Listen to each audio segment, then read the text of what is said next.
Hey everyone, welcome back. Who is winning that 2025 Drivers' Championship? Do you ever feel like the championship has already been won, but the difference is we don't know who has won that championship yet? Well, it's only a matter of time.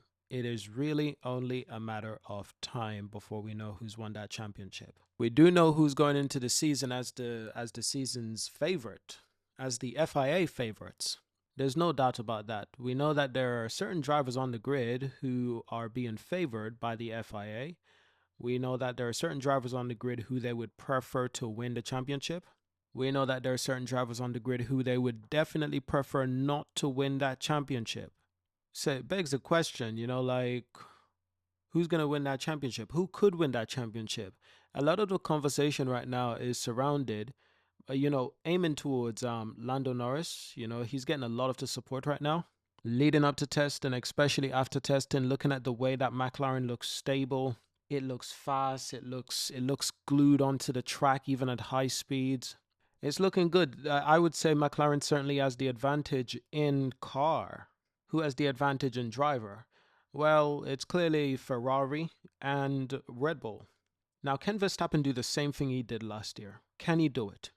Can he be consistent at the early parts in the season to stack up some wins, stack up those points, and then kind of like cruise for the rest of the season while driving into Norris, driving into Russell? Yeah.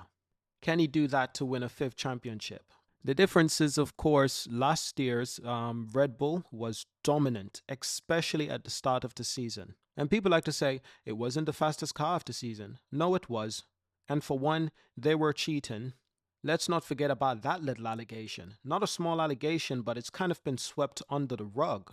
They were doing a lot of sneaky stuff, and the way that car was dominant, it begs the question, why wasn't it the same throughout the entirety of the season, especially with those controversies around the parts on their cars? We started seeing suddenly Checo Perez, what he was saying, he's like, oh, Max is starting to experience what I've been experiencing. And it's like, wait a minute. So can Red Bull have that same advantage in car again? Because I feel like everything that happened last year, the FIA kind of just allowed them, gave them a head start in the championship, while the FIA knew everything Red Bull was doing. They knew about the scandal, they knew about the cheating, they knew about the car and its illegal parts. But they allowed Red Bull, they gave them, 10, 11, 12 race, and then they're like, okay, teams are starting to notice, take it off. Yeah, who knows? The FIA might have let them use that entire thing for the rest of the season if no one noticed. So if Max Verstappen doesn't have that advantage, he will be competitive. He will win a few races, but I don't know if he will have the car to remain consistent throughout the entire season. Who can remain consistent? Can it be Lando Norris? With how the field is competitive, especially in the top four teams, not just in car performance, but in driver quality, I'm afraid to say Lando Norris does not have it. I want to make it clear, it's not a question of whether or not Lando Norris has talent. He certainly has the talent, but the consistency. The consistency when other drivers are being competitive towards him. He's not very good with pressure. He's not very good with consistency when others are also being consistent and very, very much competitive. He's not good at that. This is some statistics for Lando Norris of 2024. Right here we got the race results. His first win came in Miami. Arguably that was luck. Piastri was going to win that race. If you don't remember that race, go check it out on YouTube. Go check out the highlights. I believe there might have been a safety car, but Piastri was supposed to win that race. And it's not like he wasn't being consistent. He was consistently, second place in China, second place in Imola, second place in Canada, Spain, second place in Hungary. So it's not like he didn't have any consistency. And he was supposed to win in Austria as well. But of course, he allowed Max Verstappen to drive into him and completely destroy his race, while Max finished his race with a few points and George got the win. When there's another driver who's just as consistent, just as competitive, Lando Norris often settles for second place. The races where he's won, he's had to be the obvious favorite. Netherlands, Miami, Singapore, he was the obvious favorite. His car is faster than everyone else. Beat his teammate fair and square, no questions about it. Abu Dhabi finished the season on a win. That was impressive.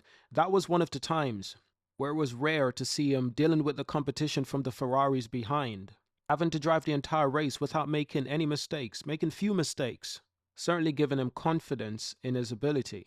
But we've seen the race that Lando Norris can win are the race where he's winning in qualifying. Because remember now, this is qualifying. This is where he starts on the grid. Is the race where the car is literally perfect and he's qualifying first. Even some race where he doesn't qualify first, he loses his positions to other drivers.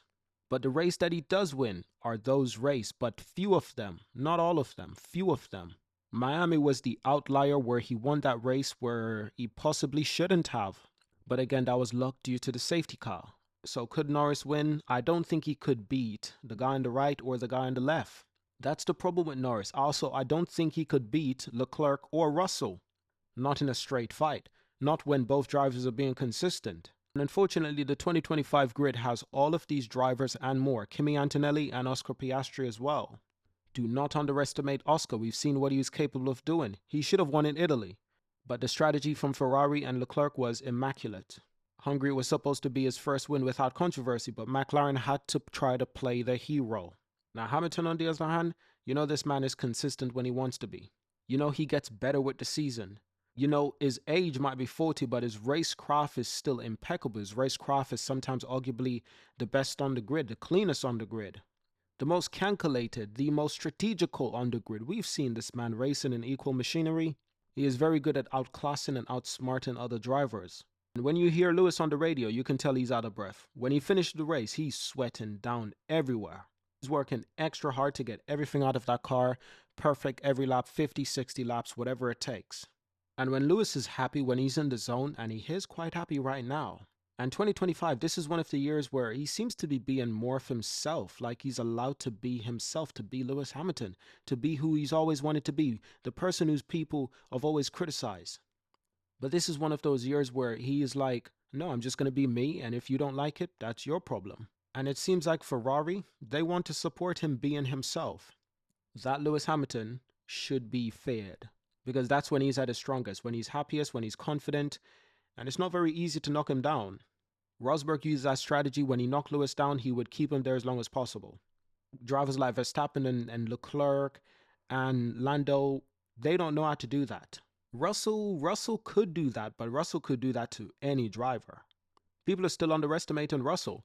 He's a very fast driver. He stands up against the bullshit that the Verstappens try to throw at him. He stands up against anyone who tries to throw bullshit at him. You know, for the Lewis Hamilton, community, George, as bad as he is, he's not as bad as Lando, and he's definitely not as bad as Max. He's not as great as Leclerc, but, he's far from the worst. And if anything, George is probably the biggest Lewis Hamilton fan on the grid. And for him to have a privilege to race Lewis and beat Lewis in 2 seasons, that's a privilege, baby. But arguably, those seasons, Lewis wasn't really being serious. There was always something going on. So a lot of these drivers, Leclerc, Russell, Lando, they've never driven against the real Lewis Hamilton. They might get that opportunity in 2025. And Lewis being at 40, still healthy, still fast as hell, it's the perfect time for him to show these kids that it's not as easy as they thought it was, and it's not as easy as they think it's going to be. Lewis is relentless. And even at 40 years old, he's saying he wants it more than you could ever imagine. So I'm afraid you're going to have to beat that guy. Now about Leclerc and Russell. Leclerc and Russell stands a very good chance in this championship fight. I will not discount. If that Ferrari is competitive for both Hamilton and Leclerc can be a very fast driver. He can also be very consistent. Sometimes he does make an odd mistake here or there, but most drivers do. Especially when you understand a driver's weakness. Max's weakness is that he can't race other people. He can't race with other cars. Every time someone tries to race him, legally, fairly, Max pushed them off, Max crashed into them. He does something that is unacceptable. Lando's problem is, if there's another guy who's next to him who's just as good, just as competitive, just as committed, Lando is not very good at fighting that fight and coming out on top. And this is where Lewis is good at that. He's relentless. This is where Max is good at that. They're relentless. So understand these drivers' weakness. George and Leclerc's weakness are not as apparent. That's the thing about George and Leclerc's weakness. Leclerc's weakness, well, he makes the odd mistake here or there. And even though some people say he's the fastest guy on the grid under 1 lap, but he doesn't do it consistently, does he? I think that's a good point. Sometimes Leclerc does lack consistency, but for the most part, he's a very good wheel to wheel racer. He has great race pace, not as strong as Lewis, not as strong as Max, but sometimes we've actually seen Leclerc's race pace, being even superior to Max Verstappen's race pace. But again, he hasn't raced against Lewis properly in the same car. Similar machinery, similar race pace. We're going to get to see it this year. A lot of these drivers, we're going to get to see their weakness and their strength. And George can make some driving errors. He does. A few years ago, crashing in Canada. Last year, crashing in Australia. Car went almost upside and down. George does make these mistakes where it's like, wait a minute, you don't have to. So he still has to fine tune he still has to find the limit, and he hasn't done that yet. Oscar, on the other hand, he's just not Oscar Piastri, on the other hand, is just not consistent enough throughout the entire year, like 20 plus race. Oscar can be consistent, in a particular race or a couple of races in a row, but Oscar's consistency goes and come back. It comes, then it goes away for a while, then it comes back. There's a lot of highs and lows for Oscar, and he has to solve that problem. For Kimi Antonelli, we have no idea. This kid is still a rookie. For Liam Lawson, no idea. He's still kind of a rookie. Make no question, make no doubt, it will be competitive. This year, more than any, qualifying position will need to be a highlight. People have said Lewis needs to fix his qualifying issue. He doesn't have a qualifying issue. He's never had a qualifying issue. Until last year, people said he had a qualifying issue. No, it's just that Mercedes chose to prioritize George and their development. So George has the advantage in all areas in the car. That car could not work for Lewis as well as it worked for George because that car wasn't for Lewis anymore. It was for George. That's obvious. Mercedes chose a driver to focus on. They focus on George. No problem, but I don't think Lewis had a qualifying issue or has a qualifying issue. He just likes a car that does what he wants to do and something that he's confident in. Because if you don't have the confidence, I'm not surprised he's losing 2, 3, 4 fucking tenths. Because you don't have the confidence to throw that car into a corner. You might not come out alive. So you know what? I'm okay with Lewis not throwing that car in a corner without the confidence. Because if he did throw that car in a corner and got hurt, got harmed, out the car a few weeks later in hospital, and then he said to us and the media, you know what? I just wasn't sure. I just wasn't confident in myself and the car. We would be the same people who would be saying, oh, well, then you shouldn't have done that. You shouldn't have thrown it in the corner. You shouldn't have driven that fast. You should just take it easy. He did take it easy. We're the same people complaining. Stop the complaining. He doesn't have a qualifying issue. I doubt we'll see that qualifying issue this year because Ferrari actually wants to focus on Lewis. They're actually investing in this man more than just publicity. It's more about winning that Constructors and Driver Championship. Ferrari wants to make history. They had the first 7-time world champion. They might have the first 8-time world champion and more. Who knows what the future holds for us?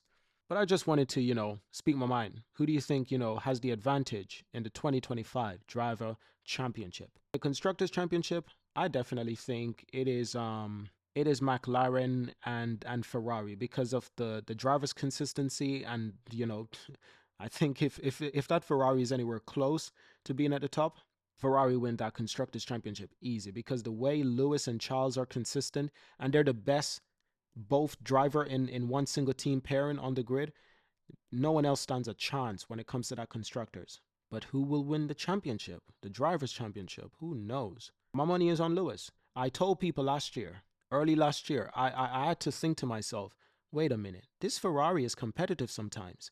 And this is the team for Lewis is going to next year. If 2025 Ferrari is even competitive, 1 to 2 tenths away from the fastest car, Lewis is winning that championship. That's what I said to a lot of people, especially on Twitter Spaces. And people were just saying, yeah, but he has a qualifying issue. I said, no, he doesn't. He lacks confidence in the car. But you know what? If he has confidence in the car, qualifying issue goes away. So he doesn't have a qualifying issue. The car simply works better for his former teammate than it did for Lewis. He doesn't have a qualifying issue. If your car doesn't work as well for you as it does for your teammate and your teammate keeps out qualifying you, you don't have a qualifying issue. The car just doesn't suit you. And given the fact that he was going away, there's no point trying to fix that problem because there's not a problem. Goes to Ferrari, if this car suits him, I'm sure you'll find no problems with his qualifying. I'm not saying he's going to beat Leclerc in qualifying. That's not the objective. The objective is to beat every driver in the race, not qualifying. Qualifying, Lewis just needs to be close. 1 or 2 tenths away from Charles, I'm okay with that. 1 or 2 tenths in front of Charles, I'm okay with that. That's where he needs to be. He doesn't need to win the qualifying battle. There's no points for that shit. He needs to win in the race. Best position in qualifying that you can get and win in the race. That's it. Thank you all for watching this. You know my money is on Lewis. It's been on Lewis since he announced this deal. I realized a long time ago, if this Ferrari can be competitive in 2025, we are in for a championship fight. Thank you for watching. Subscribe, and I will see you in our next video. Okay? Peace.